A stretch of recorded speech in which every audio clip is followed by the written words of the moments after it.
Diesel আমাদের কিনতে হয়, এটা ঠিক, কিন্তু অকটেন আর পেট্রোল কিন্তু আমাদের কিনতে হয় না। এটা আমরা যে গ্যাস উত্তোলন করি সেখান থেকে বাই প্রোডাক্ট হিসেবে আমরা কিন্তু এই পেট্রোল রিফাইন করে পেট্রোলও পাই, অকটেনও পাই।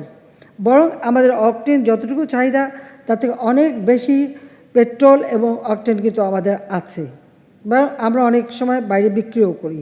কাজে যারা অনেক বেশি জ্ঞানী, তো তাদের জ্ঞানের ভাণ্ডার এত বেশি যে ক্ষুদ্র ক্ষুদ্র জিনিস তারা ভুলে যান, কিন্তু উল্টোপাল্টা একটা কথা বলে মানুষকে বিভ্রান্ত করতে চান।